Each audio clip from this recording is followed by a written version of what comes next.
하나님께서 우리에게 주시는 말씀은 에스겔서 44장 15절에서 31절까지 말씀입니다. 에스겔서 44장 15절에서 31절까지 말씀, 우리 한 절씩 교독하도록 하겠습니다. 15절 말씀 제가 먼저 봉독합니다. 이스라엘 족속이 그릇 행하여 나를 떠날 때에 사독의 자손 레위 사람 제사장들은 내 성소의 직분을 지켰은즉 그들은 내게 가까이 나와 수종을 들되 내 앞에 서서 기름과 피를 내게 드릴지니라. 주 여호와의 말씀이니라. 또 내 상에 가까이 나와 내게 수종들어 내가 맡긴 직분을 지키되 그들이 안뜰 문에 들어올 때에나 안뜰 문과 성전 안에서 수종들 때에는 양털 옷을 입지 말고 가는 베옷을 입을 것이니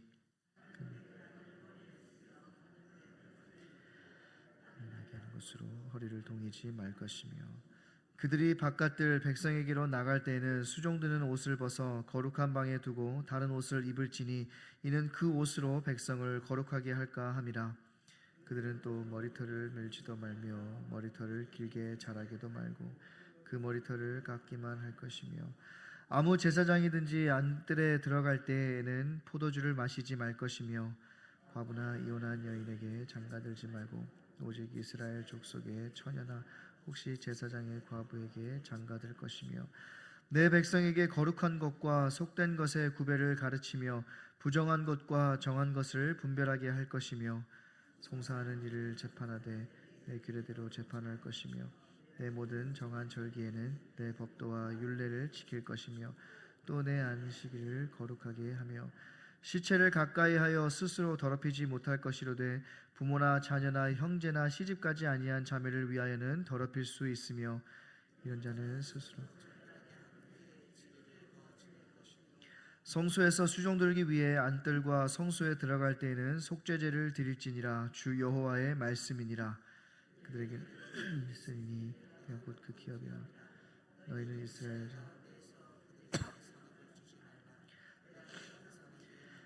그들은 소제와 속죄와 속건제의 제물을 먹을지니 이스라엘 중에서 구별하여 드리는 물건을 다 그들에게 돌리며 또 각종 거제 제물을 다 제사장에게 돌리고 너희가 또 첫 밀가루를 제사장에게 주어 그들에게 내 집에 복이 내리도록 하게 하라. 함께 보겠습니다. 새나 가축이 저절로 죽은 것이나 찢겨져 죽은 것은 다 제사장이 먹지 말 것이니라. 아멘. 오늘 저는 하나님이 기억하시는 인생이라는 제목으로 여러분과 하나님의 말씀을 나누고자 합니다. 우리가 신앙생활을 하다 보면 이러한 생각이 들 때가 있습니다. 내가 이렇게 믿음을 지키며 사는 것을 과연 누가 알아줄까? 다른 사람들은 적당히 타협하며 살아가는데 굳이 내가 이렇게까지 희생하고 노력하면서 살아야 할 필요가 있을까? 직장에서 정직하게 일을 했음에도 불구하고 도리어 손해볼 때가 있습니다.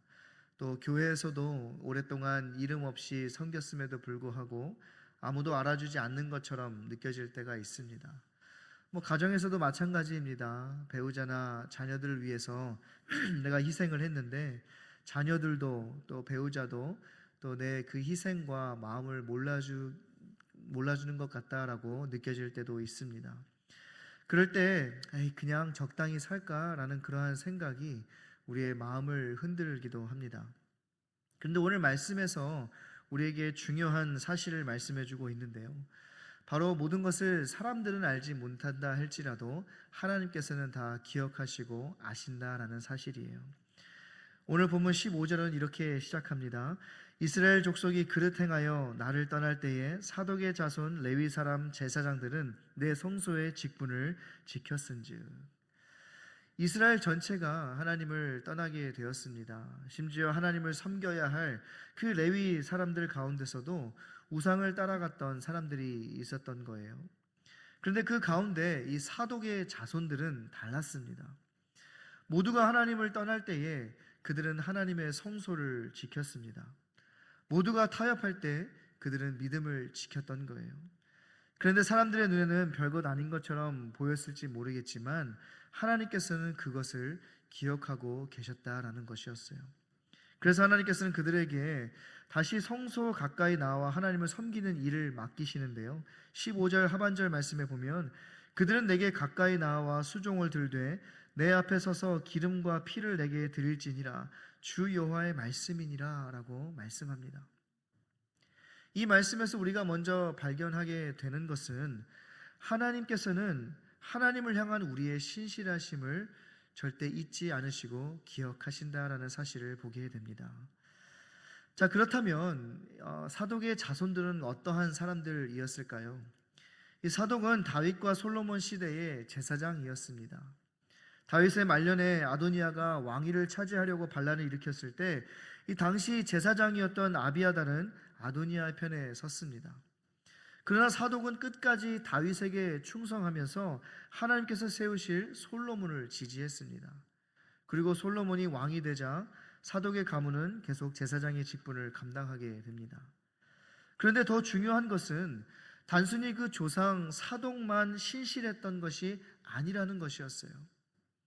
오늘 본문은 오랜 세월이 흐른 후에 그의 후손들 역시 이스라엘이 하나님을 떠나 우상을 숭배할 때에도 그 성소의 직분을 지켰다라고 말씀합니다. 한 사람의 믿음이 한 세대를 넘어 믿음의 가문으로 이어진 것이었어요. 이것은 부모의 신앙이 이 다음 세대에 끼치는 영향이 상당히 크다라는 것을 우리에게 보여줍니다. 물론 부모가 믿음이 좋다고 해서 구원이 자동으로 보장되는 것은 아닙니다. 왜냐하면 구원의 확신은 혈통으로 물려받는 것이 아니기 때문에 그래요. 그러나 부모가 하나님 앞에서 신실하게 살아가는 그러한 모습은 자녀들에게 분명한 믿음의 유산을 남기게 됩니다. 부모가 힘든 일이 있을 때 어떻게 하나님을 붙잡았는지, 말씀에 순종하기 위해서 얼마나 발버둥치며 살았는지, 믿음을 지키기 위해 어떻게 노력했는지, 주의를 어떻게 지켰는지, 교회를 어떻게 섬겼는지, 우리가 생각하는 것보다 자녀들은 많은 것을 보고 배우고 있습니다. 그러므로 우리가 자녀들에게 남겨야 할 가장 귀한 유산은 돈이나 집이나 또 좋은 교육만은 아닙니다. 바로 하나님을 끝까지 신실하게 섬기는 믿음인 것이에요. 우리도 때로 믿음을 지키는 것이 힘들게 느껴질 때가 있습니다. 정직하게 사는 사람이 오히려 손해를 보고 희생하는 사람들을 다른 사람들이 이용하려고 하고 신앙을 지키는 사람이 시대에 뒤떨어진 사람처럼 보일 수도 있습니다. 그러나 오늘 말씀은 우리에게 분명하게 말씀해주고 있어요. 바로 하나님께서는 하나님을 향한 우리의 신실함을 절대로 잊지 않으신다라는 거예요. 사람들이 알아주지 않아도 괜찮습니다. 사람들이 칭찬하지 않아도 괜찮아요. 왜냐하면 하나님께서 다 보고 계시기 때문입니다. 히브리서 6장 10절에서도 이렇게 말씀해요. 하나님이 불의하지 아니하사 너희 행위와 그의 이름을 위하여 나타낸 사랑으로 이미 성도를 섬긴 것과 이제도 섬기고 있는 것을 잊어버리지 아니하시느니라. 그러므로 아무도 보지 않는 자리에서도 끝까지 믿음을 지키며 살아가십시오. 아무도 알아보지 않는 그러한 자리에서도 기도하십시오. 아무도 보지 않는 자리에서도 섬기십시오. 오늘 우리가 하나님 앞에서 내딛는 작은 신실한 그 걸음을 하나님께서는 결코 잊지 않으실 것입니다. 그런데 오늘 본문은 여기에서 끝나지가 않습니다. 하나님께서는 사독의 자손들에게 이 성소를 섬기게 하시면서 여러 가지 구체적인 규례를 주고 계시는데요. 17절부터 27절까지 보시면 아주 세세하게 정리해주고 있는데요. 성소에서 어떠한 옷을 입어야 하는지, 머리를 어떻게 관리해야 하는지, 포도주를 마셔서는 안 된다는 것, 누구와 결혼해야 한다는 것, 또 어떤 시체를 가까이 할 수 있는지까지 말씀해 주고 있습니다. 그런데 하나님께서는 왜 이러한 것까지 말씀해 주셨던 것일까요? 핵심은 23절에 있어요. 이렇게 말씀합니다. 내 백성이 거룩한 것과 속된 것의 구별을 가르치며 부정한 것과 정한 것을 분별하게 할 것이며. 제사장에게 요구된 것은 그냥 단순히 종교적인 의식을 잘 수행하는 것이 아니었어요. 제사장 자신의 삶을 통해 거룩하신 하나님을 보여주시는 것이었습니다. 바로 제사장에게는 성전 안에서의 그 모습과 성전 밖에서의 모습이 따로 있을 수 없었다라는 것을 이야기하고 있는 거예요. 즉, 이 말은 무엇이냐면 여러분, 예배할 때만 거룩한 것이 아니라는 거예요. 옷을 입는 것도, 먹고 마시는 것도, 결혼하는 것도, 사람을 대하는 것도 하나님과 관계되어 있었다라는 겁니다. 다시 말하면 삶 전체가 예배였던 것이었어요. 여러분, 이것은 오늘날 우리에게도 매우 중요합니다. 왜냐하면 베드로전서 2장 9절은 모든 성도가 그리스도 안에서 왕같은 제사장으로 부름받았다라고 말씀하고 있어요. 그러므로 오늘 우리도 교회 안에서만 그리스도인이 되어서는 안 됩니다. 예배 드릴 때만 그리스도인인 것처럼 보여서는 안 되는 거예요. 주일에 예배 드릴 때는 믿음이 좋아 보이는데 월요일부터 토요일까지의 삶에는 세상 사람과 아무런 차이가 없다면 그것은 하나님께서 원하시는 모습이 아닙니다.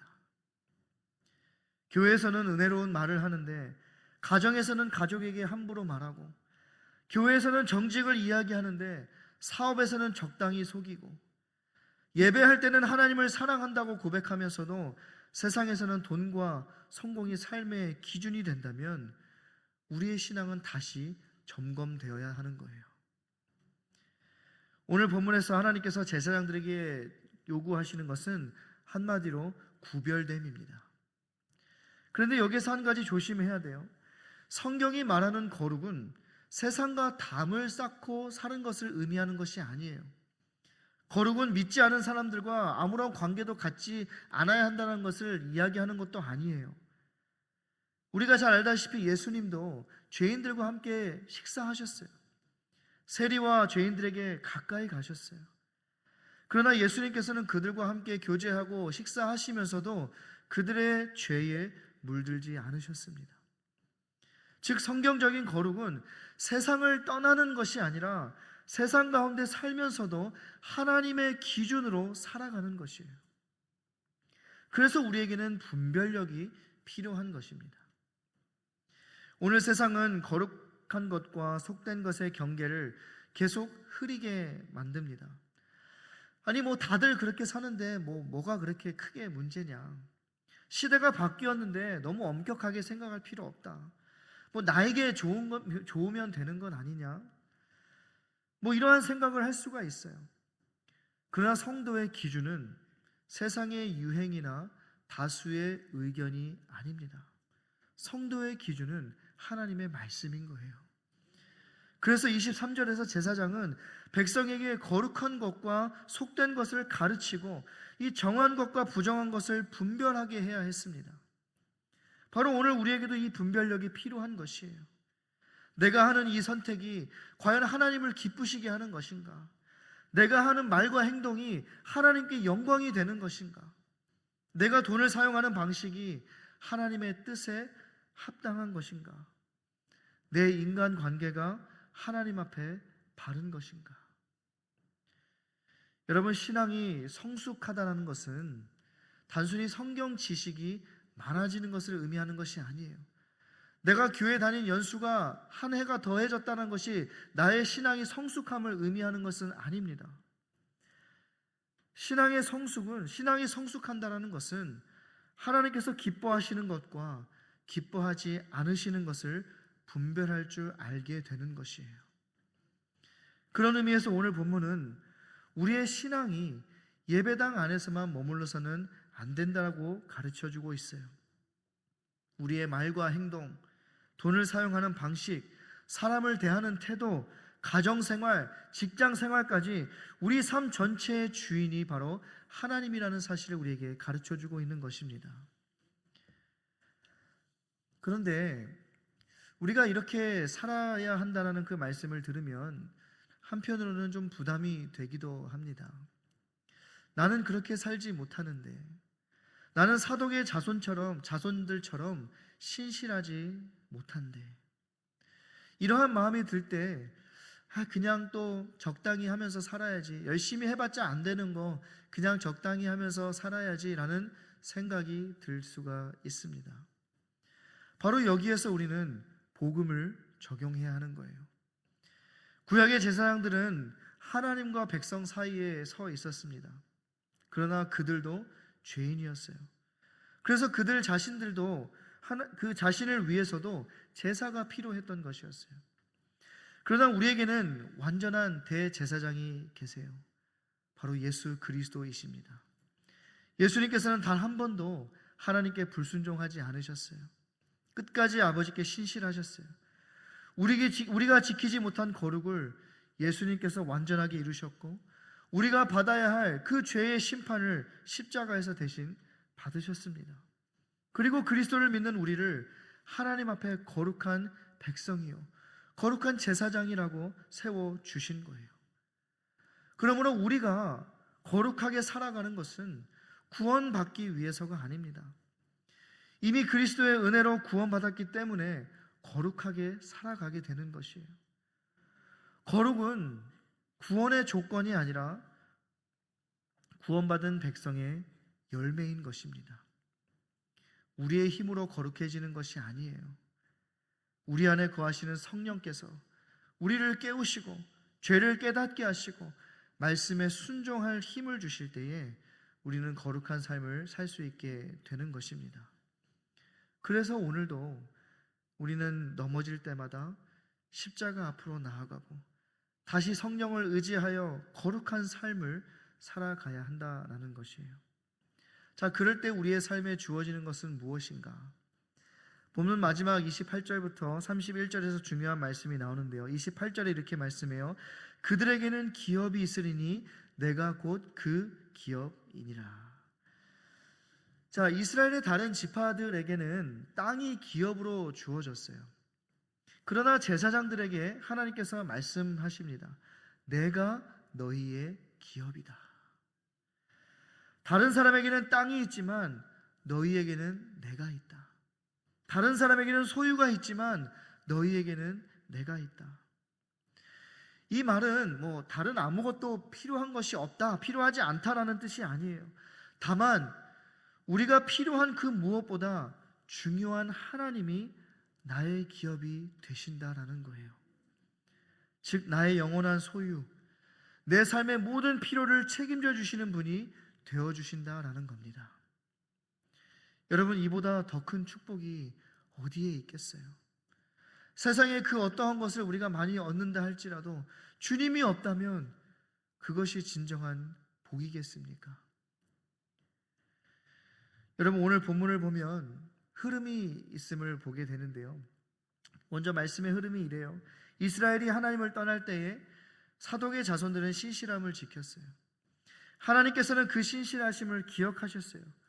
그리고 그들에게 다시 하나님께 나아오는 은혜를 주셨어요.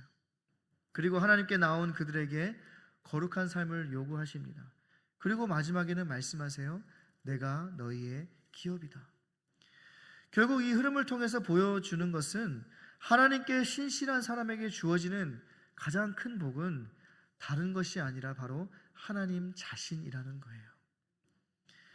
우리는 때로 하나님을 잘 섬기면 하나님께서 무엇을 주실 것인가를 생각하게 됩니다.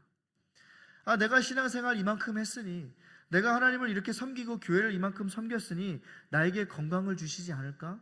자녀를 잘 되게 해주실까? 사업을 잘 되게 해주실까? 문제를 해결해 주실까? 물론 하나님은 우리의 필요를 아시고 우리의 필요한 모든 것을 공급해 주시는 분이세요. 그래서 우리에게 이러한 축복들을 주시는 분이십니다. 그러나 하나님께서 우리에게 주시는 가장 큰 복은 다른 어떠한 것이 아니라 하나님 자신이라는 사실을 우리에게 가르쳐 주는 것이에요. 우리가 세상의 모든 것을 다 가진다 할지라도 하나님이 없다면 그것은 진정한 복이 되지 않는 것처럼, 우리가 하나님 앞에 신실함을 지켜나갈 때에 다른 모든 것들도 우리에게 공급해 주시지만 그보다 더 중요한 임마누엘의 은혜, 하나님께서 우리와 함께 하신다는 것, 우리의 기업이 되어주신다는 그 진정한 축복을 우리에게 주신다라는 겁니다. 오늘 본문에서 하나님께서는 사독의 자손들에게 세 가지를 보여주세요. 하나님은 그들의 신실하심을 기억하셨어요. 그리고 그들에게 거룩한 삶을 요구하셨습니다. 그리고 그들의 기업이 되어 주셨어요. 자, 이 세 가지는 서로 떨어져 있는 것이 아닙니다. 하나님의 은혜를 받은 사람은 하나님 앞에 신실하게 살아가게 되어 있어요. 하나님께 가까이 나아가는 사람은 삶에서 거룩함을 추구하게 되어 있어요. 그리고 하나님께 자신의 삶을 맡긴 사람은 하나님께서 자신의 필요를 책임지신다는 사실을 믿고 살아가게 되어 있습니다. 그러므로 오늘 하루도 우리는 사람들의 인정과 시선에 너무 마음을 빼앗겨서는 안 됩니다. 아무도 보지 않는 자리에서 드리는 기도, 교회를 위해 이름 없이 섬기는 섬김, 정직하게 살기 위해 손해를 감수하는 희생, 유혹 앞에서 믿음을 지키는 선택, 하나님의 말씀 때문에 포기하고 희생하는 그 모든 것들, 이 모든 것들을 하나님께서는 기억하시는 줄로 믿습니다. 우리는 완전하지 않습니다. 그러나 우리의 완전한 대제사장이신 예수님께서 십자가에서 우리의 죄를 담당해 주셨고 우리를 하나님께 가까이 나아가게 해 주셨던 거예요. 그러므로 오늘도 그 은혜를 의지하여 다시 일어나면 됩니다. 내가 가진 것이 조금 부족해 보여도, 앞으로의 길이 분명하지 않아도, 사람들이 나를 알아주지 않아도 하나님이 나와 함께하고 계신다면 우리는 가장 귀한 것을 얻은 사람들이에요. 그러므로 이 시간 우리가 기도의 자리로 나아갈 때에 이러한 고백으로 나아가시기를 바라요. 주님이 나의 기업이십니다. 사람은 몰라도 주님께서 기억하심을 믿습니다. 오늘도 주님 앞에서 신실하게 살아가겠습니다. 이러한 믿음의 고백으로 살아가시는 사랑하는 우리 모든 유장의 성도님들 다 되시기를 주님의 이름으로 간절히 축원합니다. 기도하겠습니다. 하나님 아버지 감사합니다. 오늘 말씀을 통하여서 하나님 앞에 신실하게 살아가는 것이 얼마나 중요한지, 또 하나님 앞에 신실하게 살아가는 사람을 하나님께서는 잊지 않으시고 기억하시고 우리의 기업이 되어주시고 우리와 함께 해주신다는 그 하나님 위로의 말씀을 우리에게 듣게 하여 주시니 감사합니다. 하나님, 우리가 어떠한 상황 속에서도 세상의 소리에, 사람의 소리에 우리의 마음과 생각을 빼앗기지 않게 해주시고 우리가 하나님 앞에 드려지는 그 모든 희생과 기도와 그 신실함을 하나님께서 기억하시고 우리의 필요를 공급하실 뿐만이 아니라 우리의 기업이 되어주셔서 우리와 함께하고 계신다는 그 사실을 우리가 이 시간 말씀을 통해 들었사오니 어떠한 상황 속에서도 세상과 타협하지 아니하고 사람의 소리에 마음을 빼앗기지 아니하고 주님을 향한 그 사랑의 마음으로 신실하게 살아가는 우리 모두가 되게 하여 주시옵소서. 감사드리며 예수님의 이름으로 기도합니다. 아멘.